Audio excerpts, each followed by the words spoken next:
గారికి కుట్ర రాజకీయాలు బాగా తెలుసు. ఆయన డైవర్షన్ పాలిటిక్స్ చేస్తున్నారు, అది ప్రజలందరికీ తెలుసు. మరి జగన్మోహన్ రెడ్డి గారు అధికారంలో ఉన్నప్పుడు రైతుల్ని గాలికి వదిలేశారు.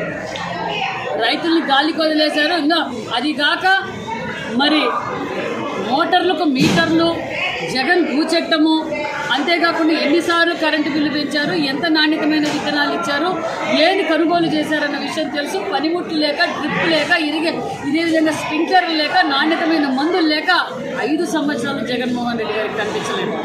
జగన్మోహన్ రెడ్డి గారికి కుట్ర రాజకీయాలు బాగా తెలుసు. మనం చూసాం, బాబాయ్ గొడ్డలతోటి కావచ్చు, కోడికత్తి పార్టీ కావచ్చు, తల్లిని ఏ విధంగా అవమానించాడు, చెల్లిని ఏ విధంగా అవమానించాడు. నిన్నటి రోజు వాళ్ళ నాయకుడు ప్రసన్న కుమార్ రెడ్డి గారు ఏ విధంగా ప్రశాంత్ రెడ్డి గారిని అవమానించారు. ఇది జగన్మోహన్ రెడ్డి గారి రాజకీయం. ఏమన్నా అంటే రేపరేపనో జరుగుతానంటారు.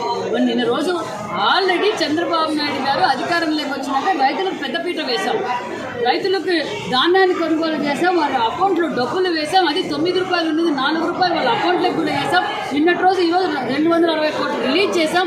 మరి జగన్మోహన్ రెడ్డి గారికి అన్నీ తెలుసు. ఎందుకంటే రేపు మేము రిలీజ్ చేస్తామన్నప్పుడు ఈ రోజులో ఆయన లొలి చేసి సొంత పార్టీ వాళ్ళని తీసుకెళ్ళి, అది ఆయనే మామిడికాయలు గ్రామాలందరూ టీవీలో చూసాం.